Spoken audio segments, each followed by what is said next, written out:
Hey, so I'm in Barranco, Lima right now. I've been staying here for almost a month, and just about at the end of my stay in Lima, Barranco, it really exceeded my expectations. I didn't expect this to be such a nice place to stay. This is the artistic or bohemian district in Lima, which I didn't actually know when I signed up for the place. Last time I came to Lima 4 years ago, pretty much exactly four years ago and 1 month. No, exactly 4 years ago. Last time I was in Lima, I stayed in Miraflores for 2 nights, and then 2 nights in the center. Just a second here, just check out these psychedelic aliens. Yeah, there's all kinds of really cool graffiti all around Barranco. So yeah, I stayed in the city. Here's another one, not an alien, but I guess Pachamama maybe, I don't know. Or some nature woman. Okay, yeah, so, and then I went to Arequipa afterwards.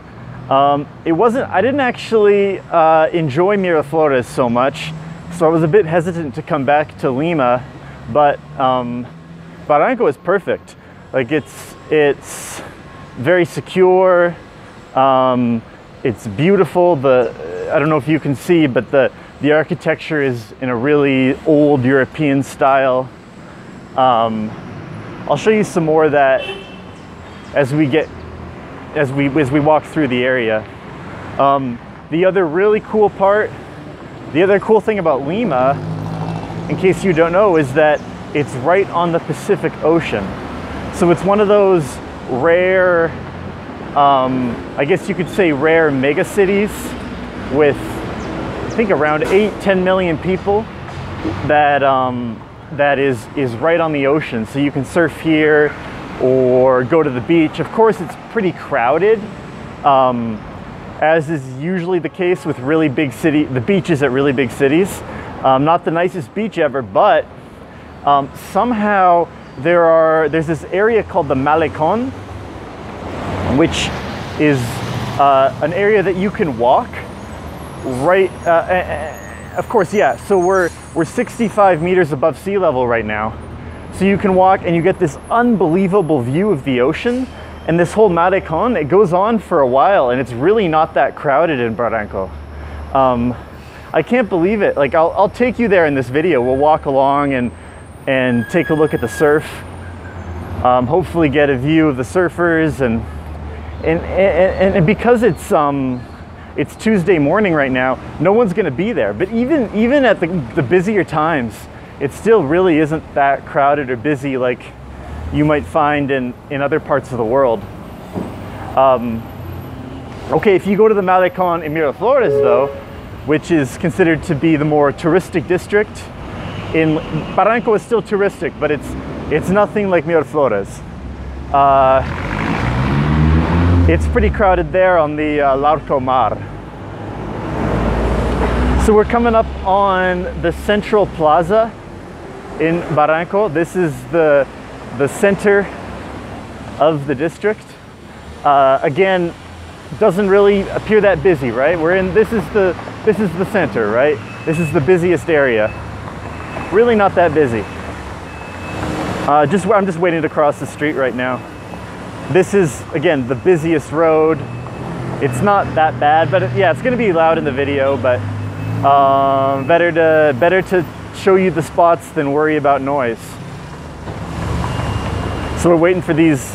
This is a crosswalk, but can you see? Yeah, but crosswalks don't apply in Peru like they do in Canada or some other places. Waiting for a break in traffic. It'll just be 1 second. Okay, here we go. So there's a bus barreling down this road, but no worries. Okay, so, oh yeah, that's a pretty cool old bus. I like it. So, yeah, the architecture is a bit European, right? In this central plaza, it gets pretty busy at night.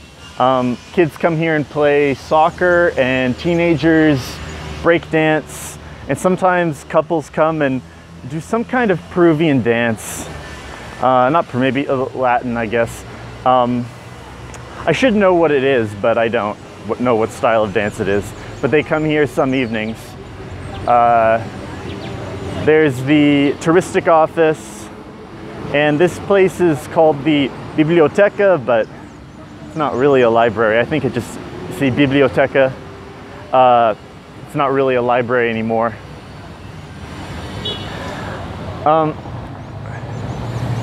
Yeah, so I've been here for a whole month, and it's been like a really amazing spot in terms of just relaxing and writing, right? Like I just finished my book, read it over 3 times, did 3 times editing, and now I've sent it to a few people, so I should have a book soon. I don't know how long it's gonna take to publish, and I don't actually know exactly how I'm going to get it published, whether I'll try and get a traditional publisher, or whether I'll self-publish on Amazon. As I understand, Amazon will do physical copies for me, and I'll retain intellectual rights on the book after 3 or 6 months. I don't remember exactly. I'll get my complete rights to publish it anywhere else, and they'll make physical copies for me, which seems pretty nice. But yeah, if you're interested in reading the book and doing an advanced review copy, let me know. Send me a message on Instagram, or comment on this video and let me know. I need people to review the book before I publish it to gain some traction on Amazon, if that's the route I eventually end up taking. So we're coming over to Puente de los Suspiros, which translates to the Bridge of Sighs in Spanish. The tradition here is you're supposed to hold your breath for the entire time that you're crossing the bridge. I don't know if that's why it's called the Bridge of Sighs. I guess like at the end you just go. I'm gonna try and do that. It's not that long of a bridge, but it's obviously hard to talk and hold your breath at the same time. So I'll do my best. Here we are. So I'm gonna take a deep breath here, right?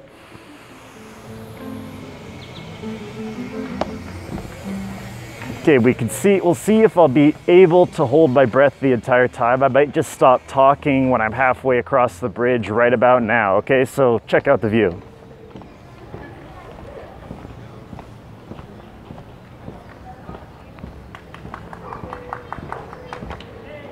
Okay, no problem. So, yeah, you're supposed to get, I guess the tradition is that if you do that, your wishes come true or something. I don't remember exactly. But my wishes always come true, so I can do whatever I want. All right, so here's another park we're coming up on. There's this creepy house right here with all these birds. They kind of look like crows, but they're not crows exactly. Maybe if you know what they are, then comment. Yeah, make your comment. Okay, let's go up here so you can check it out. And isn't this like, look, we're in a city with almost 10 million people, but there's nobody here. It's amazing. Where else would you find that? Can you see the creepy building with the creepy birds? Oh yeah. Yeah, you can. I don't know why the creepy birds just happen to be attracted to the creepy building, right? Okay. So now I'm going to go walk to the first viewpoint. This is a less busy road in Barranco, but check it out. It's beautiful, right? You know, it's funny. You can go if last time I had just gone to Miraflores and the center, right? I didn't have much time in Peru. I was here because I wanted to go to Bolivia, and I was in Colombia, and the direct flight from Bogota to La Paz was really expensive. I don't remember exactly, but then I realized that I could fly direct to Lima, and then from Lima I could bus to La Paz.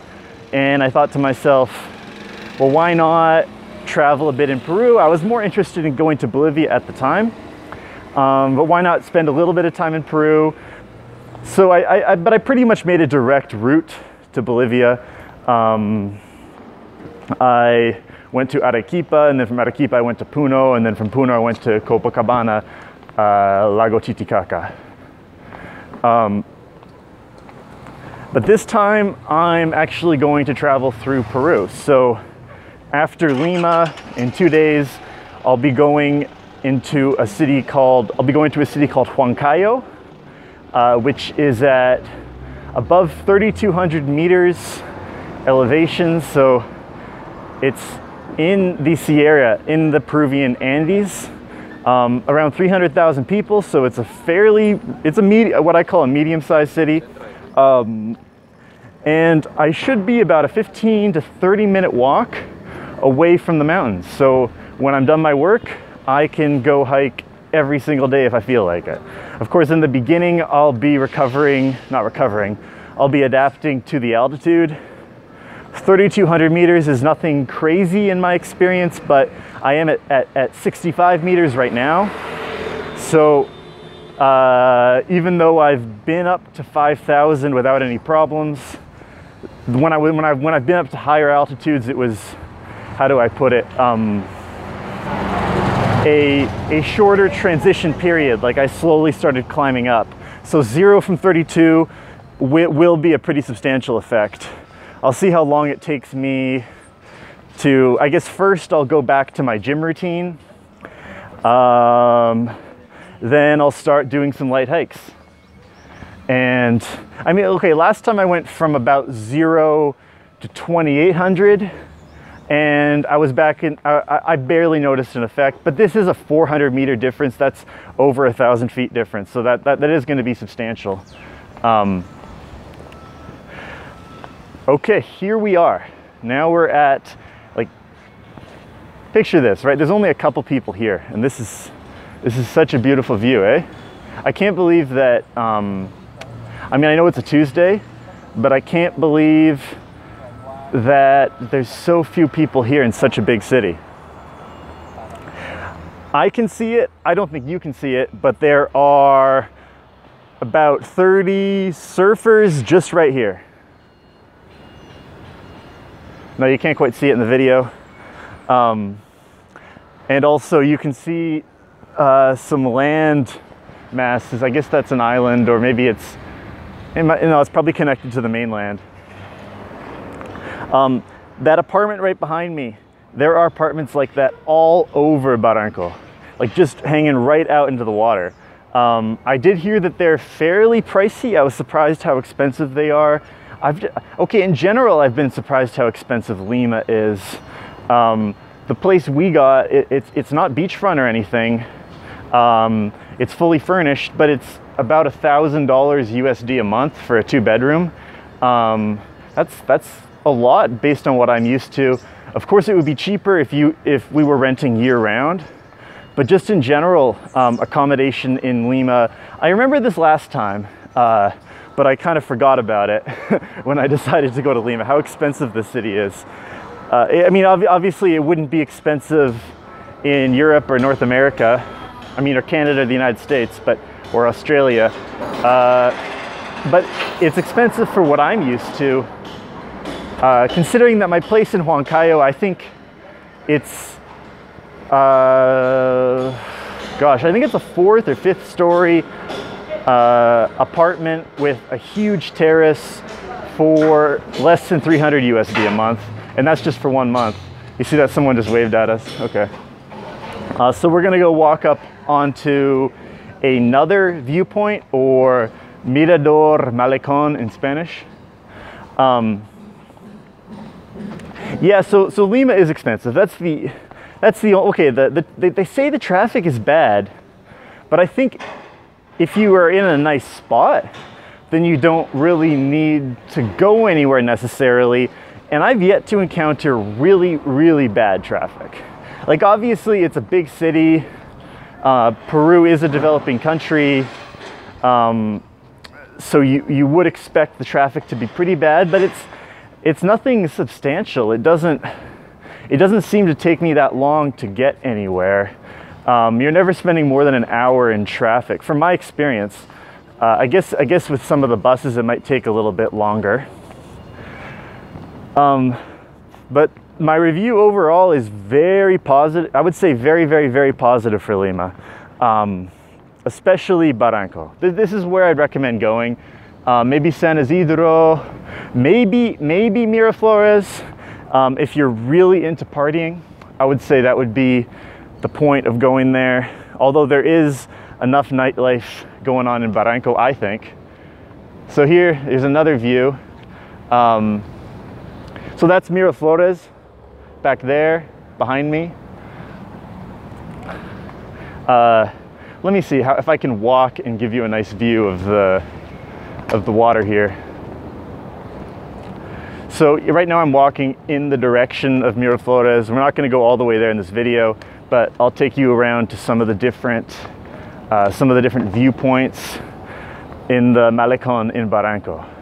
This is a go-to point for me right here. I can come here usually first thing in the morning. I get my more serious writing done, and I do that in my room so I'm not distracted. And sometimes I come here after going to the gym just to do some brainstorming. I pull out my notebook because like, look at that. There's all these nice places to sit. You can sit out there. They'll kick you off if you're sitting down on the grass, but you can usually get away with it for an hour or two. I don't really understand this, but I've noticed this in other places in Lima too. People don't want you sitting on the grass. It doesn't really make any sense. Like, I don't know why that's a problem. I asked someone what the reasoning is, and they were telling me that, not the guard, it was someone else I was asking.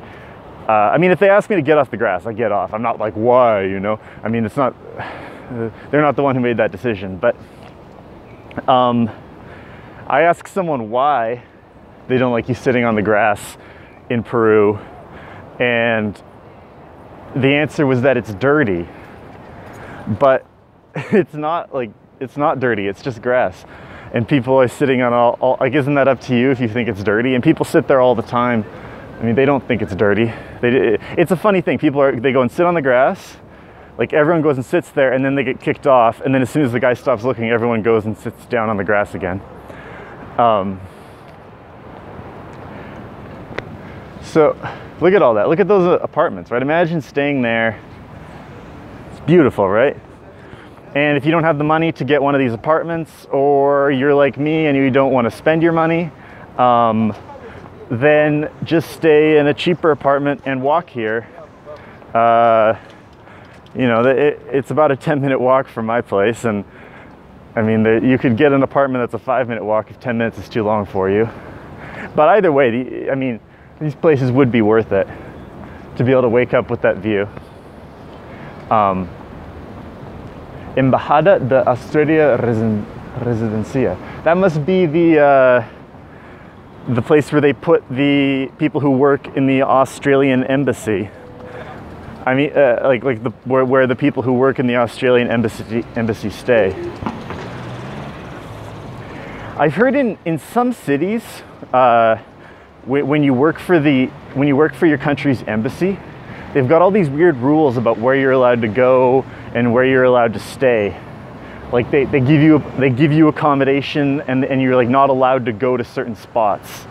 I guess that's because of legal implications, but that would be so disappointing. Like, if if I had a job in an embassy, like imagine, yeah, you work so hard so you get this really cool job where you can work in a foreign country, and you're all excited to be living full-time in Lima, and then they're like, oh, but you have to live here and you're not allowed to go to all these spots, right? Like that would be so awful. But I think I've heard that a number of times. People will say that when they're working for certain organizations, particularly governmental organizations, they'll say, oh, you can't go to certain bars in certain districts and stuff. But I guess if something were to happen to you, and I guess if you have a bunch of people working for the embassy, over the years stuff will happen, right? Then they have to deal with the legal implications of that and the media implications. So I guess I understand it. They don't want, I mean, I would just think like nothing's gonna happen to me. Come on, like I know what I'm doing, right? But over the years, right? Over the years with all these people, stuff will happen a lot, and then you'll have all these media issues. So if you just control people's behavior, then you can make sure nothing happens to them. Check out the surf down there. I mean, it's not, I guess that's a lot of people surfing. I guess if you were, like I was gonna say it doesn't feel crowded at all, but I guess if you were surfing down there, it would feel pretty crowded because they're all kind of in like the same area, about 30 people really crowded together. That'd be pretty miserable. But I'm not a surfer. I'm just happy with the view. I don't even really like beaches. I just like the view. I think like this is perfect for me. I couldn't get any better, right? I don't need to be closer to the beach. I prefer to be where we are right now, 65 meters above the ocean, rather than like literally on the beach, because beaches are kind of dirty and stuff, but people love it. I think I would like beaches a little bit more if there was no one there. My issue with beaches is there's always, when you're traveling and you go to a beach, usually there's just these annoying beach cultures, you know, like people who come and bug you and try and sell you stuff. I think if I had my own beach house, and it doesn't have to be totally private, but just a little bit, like just being able to sit down without having, you know, 5 or 10 people come up and try and sell me something, or, and of course, yeah, I mean, that would make it a much more enjoyable experience. If you could consistently go to the beach and not have anyone come and talk to you, that would be really nice. But that's pretty hard to find as a tourist. I mean, there are definitely beaches like that. You just have to get really off, you have to make sure you're off the beaten track. And then you'll find places like that. My guess actually is that, so I bet some of these beaches in Peru are absolutely spectacular, because I think most people come to Peru for Machu Picchu, Cusco. They're not really thinking about going to beaches here. So I bet that some of the southern beaches, maybe northern too, are absolutely outstanding in Peru, because you would just get that real solo beach environment. It's pretty easy to find solo environments in the mountains. I mean, people don't like the cold, especially, I'm pretty sure I'm gonna find some real isolated places up near Huancayo and make some cool videos for you guys.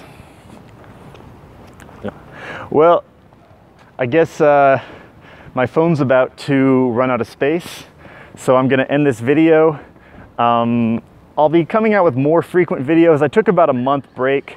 I was imagining, I saw that the videos weren't doing too well, but then that last video did pretty well. So I guess I was just gonna go and focus on the writing, which is doing much better than the videos, but maybe I should keep putting out a video once a week. Okay, so if you want me to keep coming out with videos, like, comment, and subscribe, and there will be a video once a week.